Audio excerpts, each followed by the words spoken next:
سلام الله عليكم إخواني أخواتي، نتمنى من الله أنكم تكونوا بخير وعلى خير وفي صحة جيدة. في هذا الفيديو ديال الإخوان غادي نهضروا على أساس شنو واقع عاوتاني ولا شكون هما المراحل الجديدة اللي وقعت مع لبنى. وحنا كنعرفوا الإخوان أن بالنسبة للبنى أنها يعني رجعت لمدينة فاس، رجعت لدارها ومن حقها باش أنها ترجع في أي وقيته بغات، ولكن يعني غالبا كنشوفوا انه كاينين بزاف ديال صراحه كيخرجوا بزاف ديال التصريحات وبزاف ديال التساؤلات اللي كتناقشوا بالخصوص من بعد ما يعني تم التوجيه لها واحد يعني نقولوا كي بحال النداء ولا كي بحال واحد الشيء اللي ممكن ان واحد الانسان غادي ديرو، وهي ممكن انها ديرو انها تمشي حتى عند الحسيمه وتهز يعني باليستا وتمشي للحسيمه باش انه تبين الحقيقه للناس واش فعلا ان لبنى هي مع والدها ولا في المنزل ديال الوالدين ديالها او لا غير كاريه. فمباشره اكيد الاخوان انكم كتشوفوا بلي ان يعني لبنى هزات يعني حويجاتها ورجعت لفاس او رجعت لمدينه فاس، ولكن واش فريمون هذا الشيء صحيح ولا ماشي صحيح؟ فغادي نناقشوا ان شاء الله الاخوان في هذا الفيديو هذا، وغادي نناقشوا امور اخرى اللي صراحه خاصنا نناقشوها كيف العاده. واكيد اننا غادي نبارطاجيو معكم يعني بزاف ديال الامور اللي صراحه يعني شفتها في اليوتيوب من بعد ما درت واحد الدويره، واكيد انني لقيت بزاف ديال الحوايج، وبالخصوص يعني دوك الفيديوهات اللي صراحه يعني كتشهد على الكلام ديال لبنى اللي كانت كتقولوا. اكيد غادي نهضروا على بزاف ديال الحوايج اللي تقالوا من طرف يعني بوكريشه اللي هو الزوج ديال لبنى، اللي قال يعني شي امور اللي ما خصهاش تقال، ولكن هو عبر عليها، وكانوا هما في قمه ديال شنو نقول لكم، قمه ديال انهم يعني ماكسبتين ديك الهضره، يعني ما عندهاش غرام المشكل في ديك الهضره اللي قالها بوكريشه. واكيد انها ما حبساتوش نهائيا وما قالتش ليه لا حقا ما تقولش ديك الهضره راها حشومه عليا، لا غادي تطردني انا صغيره قدام هاد عباد الله كاملين ولا هاد المتتبعين كلهم. فهي يعني ما كانتش واحد المعارضه من عندها او لا تعترض على اساس ديك الهضره اللي قالها بوكريشه، فكانت يعني هي فقط يعني كانت ساكته. واكيد انها يعني هو كان كيهضر وكان كيقول شي امور اللي صراحه يعني في شكل مهم. هادشي كامل الاخوان غادي نناقشوا ان شاء الله في لا فيديو. فقبل ما نتخافصوا بالموضوع، الا كنتي اول مره كتشوف القناه ما تنساش تهبط لتحت تورك على زر الاشتراك وتفعل ميزه زر الجرس باش يجيك كل جديد.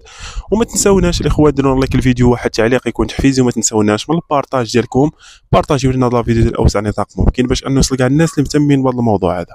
والان الاخوان على بركه الله ونبداو في صلب الموضوع واللي نطولوا نقصروه. اخوان نتمنى انكم تشجعونا وديروا لنا لايكات لهذا الفيديو باش انه يطلع، باش انني كل مره نبقى نخرج لكم ونبارطاجي معكم بعض المعلومات ديال هاد الاشخاص هادو، بالخصوص يعني الموضوع اللي هو مهم من طرف يعني المتتبعين اللي باغيين باش انهم يشوفوا الجديد ويعرفوا او لا يشوفوا المناقشات اللي هي جديده ويشوفوا امور جديده اللي وقعت مع هاد الناس هادو بالضبط. فلهذا الاخوان يعني ما تبخلوش بينا باللايكات ديالكم والبارطاج باش تعاونونا باش اننا نزيدوا نكبروا، باش ان القناه هي تكبر، واكيد ان المعلومه غادي تكون عاوتاني مفيده، واكيد ان غادي نبارطاجيو امور اللي صراحه خاصها تناقش. اما بالنسبه للامور الاخرى اللي هي تافهه ما عندنا لاش اننا حنايا نناقشوها.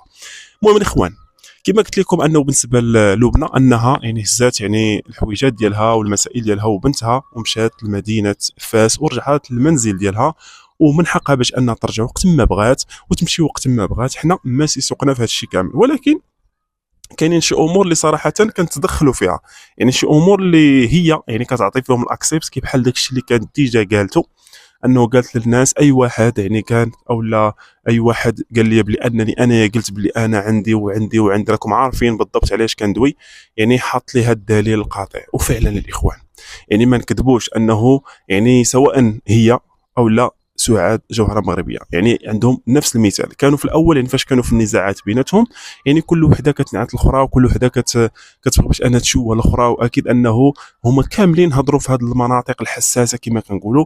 وبالنسبه عاوتاني البيت الزوجيه حتى هي اللي فرشوها وفرشوا بزاف ديال الامور، وهذا الشيء كامل كان حاضر يعني الزوج الماسون اللي كان صراحه هو نقولوا داك الرقاص اللي كان بيناتهم او داك الشيطان، لانه هو صراحه اللي كان كيبارطاجي المعلومات ديال العيالات ديالو مع العيالات ديالو. كما كتعرفوا الاخوان فاش كيمشي عند لبنى كيشوفها وداك الشيء كامل، وكيمشي عند سعاد حتى هي كيقول لها شنو كاين شنو كاين، وكيجيب لها عاوتاني مواصفات ديال سعاد يعني كيعطيها لبنى باش انه ينوض الفتنه، وهو عارف راسو بلي انه الا ناض الفتنه هو المستفيد في هذا الشيء كامل. اما بالنسبه للقضيه ديال الشوهه ف نقولوا بلي ان هذه العائله هذه انه بالنسبه لهم القضيه اللي سميتها الشوهه يعني ما عندهم لاش، يعني خاص فقط هما باغيين باش انهم يجمعوا الفلوس.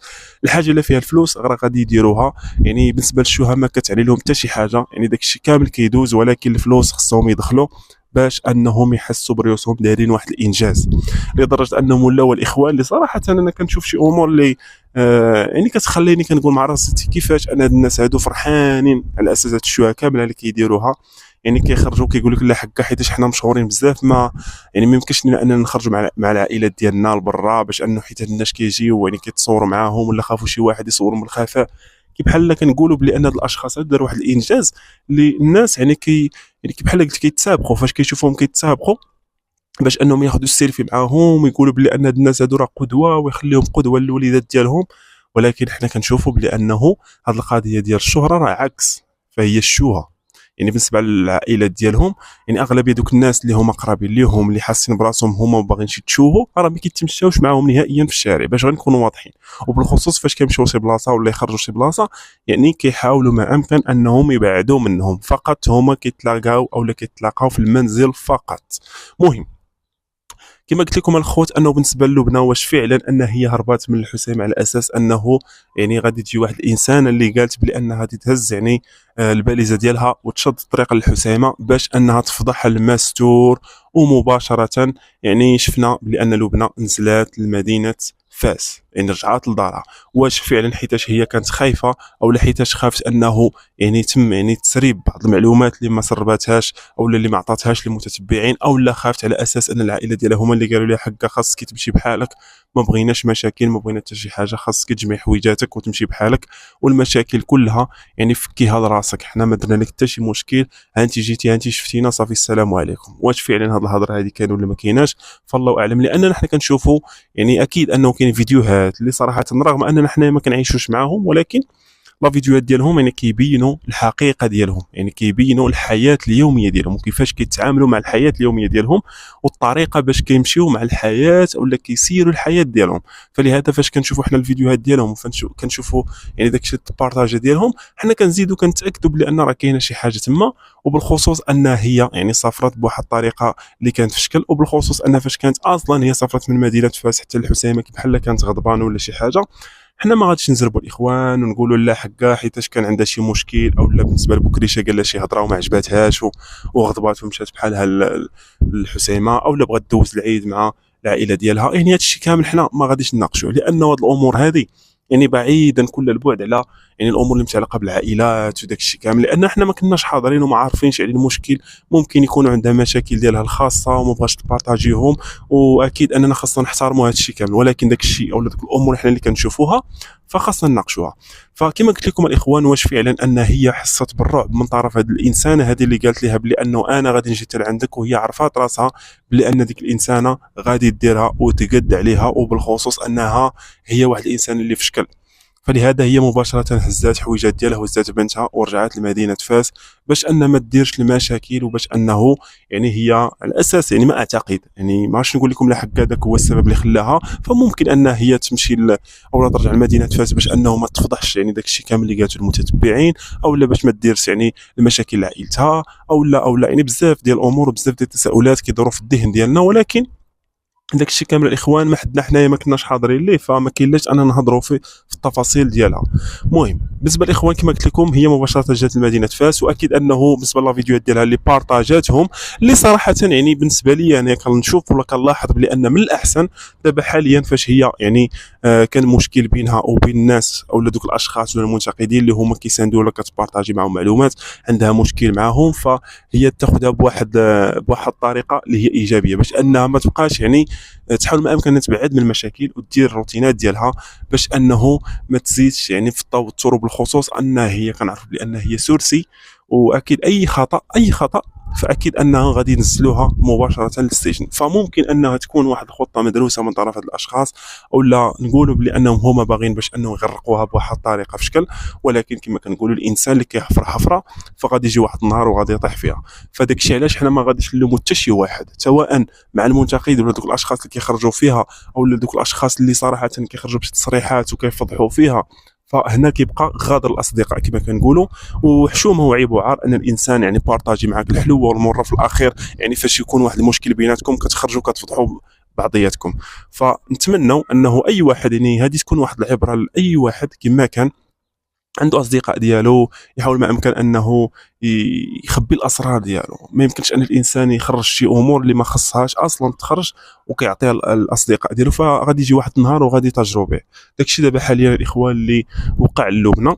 وحنا كما كنقولوا ما غاديش نقولوا لا حكا علاش وكيفاش، فقط حنا اللي ما اللي حاجه اللي ما كتعجبناش نهائيا.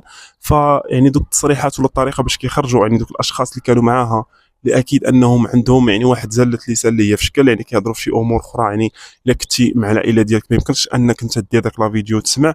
فهنا كيكون واحد النقص صراحه، يعني فاش كنبغي انايا نشوف يعني الارضاد يعني الافعال ديالهم، فاكيد اني كنكون بوحدي ولا كندير ليكيت باش انني نسمع شنو قالوا، لانه حشومه وعبعار ان العائله ديالي يعني تسمع عندك الاصوات وداك الشيء كامل ديال هاد الناس هادو، لانهم كيناقشوا شي امور صراحه اخوان. يعني انا كنحشم نجيكم انا من الاخر، كنحشم نسمع لداك الشيء وانا مع العائله ديالي. فكنفضل باش انني نبعد عليهم باش انني نسمع شنو قالوا، باش انني نخرج بواحد لا فيديو ولا بواحد الخلاصه ونناقشها معكم ونعطيكم يعني الحصري. دابا الاخوان غادي نهضروا على اساس يعني ذاك الضوء الاخضر اللي عطاتو لبنى المتتبعين او القنوات، بلي انه اي واحد كان عنده شي حاجه يعني كتعترف فيه بلي انها قالت هذه الامور اللي متعلقه بالمناطق الحساسه وبالنسبه للمشاكل او بالنسبه للعلاقه داخل يعني المنزل ديالها بينها وبين الزوج ديالها، يعني الاسرار يعني الزوجيه انهم كانوا كيخرجوها. فقالت لك اي واحد كان عنده شي حاجه يحطها. فاكيد الاخوان اننا اكتشفنا انه كاين بزاف ديال الفيديوهات وبزاف ديال مقاطع فيديوهات اللي كتبين وكتزيد كتفضح وكتزيد كتوضح فيه بزاف ديال الامور. وداك الشيء كامل اللي قالته انه فريمون انها هي قالته باللسان ديالها. كذلك ومثال مع سعاد حتى هي انها قالت بزاف ديال الامور حتى هي باللسان ديالها. فما كاينلاش اننا نخبيو الحقيقه ونقولوا لا حقا ما شفناش حتى شي حاجه، وبالخصوص يعني المتتبعين اللي كيحبوا لبنى او بالنسبه للمتتبعين الاخرين اللي كيتابعوا او اللي كيحبوا سعاد. فلهذا انكم خاصكم تقبلوا هذه الهضره هذه، وخاصكم تعرفوا بلي انهم بجوج بهم خطئوا لانهم خرجوا الاسرار يعني الزوج اللي ما خص الانسان انه يخرجها نهائيا. وحنا ما غاديش نلوموا هاد السيدات هادو بجوج سواء لبنى ولا سعاد، حنا غادي نلوموا الزوج اللي هو بوكريشه. يعني هاد بوكريشه هذا هو السبب اللي خلى هاد السيدات هادو باش انهم يتعاطوا بيناتهم، هو اللي كان شعل العافيه بيناتهم. وما نساوش يعني الاعتراف التام من طرف لبنى كتقول بلي انه هذا الشيء كامل ولا بالنسبه لك الرجوع ديال سعاد حتى هي فمجرد خطه مدروسه. وحنا ديجا قلناها لكم في جميع الفيديوهات ديالنا في ديك الفتره، كنقول لكم بلي انه راه خطه مدروسه باش انهم يوصلوا للمبتغى ديالهم، باش انهم يجمعوا فلوس، باش انه يكونوا نزاعات، باش انه يكونوا بزاف ديال الامور. لانه سعاد الا كانت او الا جاب الله هو يعني كان بعيد على سعاد، فاكونوا على يقين انه هو ما غاديش يستافد حتى شي حاجه، وبالخصوص ما غاديش يستافد يعني في ذاك الزواج ديال لبنى، لانه هو يعني تزوج بلبنى باش انه يستافد من الادسنس. كيفاش غادي يستافد من الادسنس؟ خاصو يتزوج بلبنى باش انه من بعد غادي يرجع سعاد، وغادي تشوف بلي انه كاين زوج ديال الزوجات وغادي يكونوا نزاعات بيناتهم وغادي يكون الخصام بيناتهم. وهذا الشيء هو اللي باغي، هو عارف راسو بلي ان اليوتيوب يعني المشاكل والخصام وداك الشيء كامل هو اللي كيطلع المشاهدات، وبالنسبه للادسنس يعني غادي يضرب الادسنس ديالو بصح. فلهذا هو اقترح على راسو داك المخطط، وبلي انه كان كيقلب على شي وحده من شحال هذه هو كيقلب. واكيد انه فاش صح على لبنى اكيد انه يعني زاد استمر في الخطه ديالو، واكيد حتى هو يعني عرف بلي ان ديك السيده حتى هي درسات مع الخطه وجلسوا اطابل وناقشوا الامور وقالوا بلي انهم هما خاصهم يخدموا وديجا كيخرجوا كيقول لك بلي انه هما وبالخصوص يعني هو بالضبط، لانه قال لك ما خدام ما ردام ما عنده فين يجيب شي حاجه. فقال لك هذا هو العمل ديالي وداك الشيء علاش انه ضروري وخاص ملزم عليه باش انه يصبر وما يدير لا شكايات لا حتى شي حاجه، واكيد غادي يصبر لكل شيء باش انه يدخل الفلوس. واكيد هنايا فاش كنهضروا على النطاق ديال الفلوس الاخوان، فاكيد ان مبالغ مهمه. وما نساوش ان كاينين بعض المتتبعين اللي كيبغيو باش انهم يشوفوا واحد الطرف اخر ومستعدين يعطيو فلوس كثيره باش انه يطيحوا ذاك الطرف اخر. يعني هذا الشيء كامل الاخوان يعني موجود، واكيد انهم هما كيناقشوا في الكواليس. اخوان اسمحوا لي وخطوات عليكم في هذا الفيديو هذا، نتمنى ان الميساج ديالي يكون باين وواضح، ونتمنى ان الرساله ديالي تكون وصلت. واللي مازال ما مشتركش في القناه نتمنى انه ينزل تحت ويشترك في القناه ويفعل ميزه زر الجرس باش يجي كل جديد. وما تنساوناش الاخوان ديروا لايك الفيديو واحد تعليق يكون تحفيزي، وما تنساوناش من البارطاج ديالكم بارطاجيو لنا لا فيديو ديال اوسع نطاق ممكن باش انه يوصل كاع الناس اللي مهتمين بهذا الموضوع هذا. وشكرا على المتابعه والى اللقاء.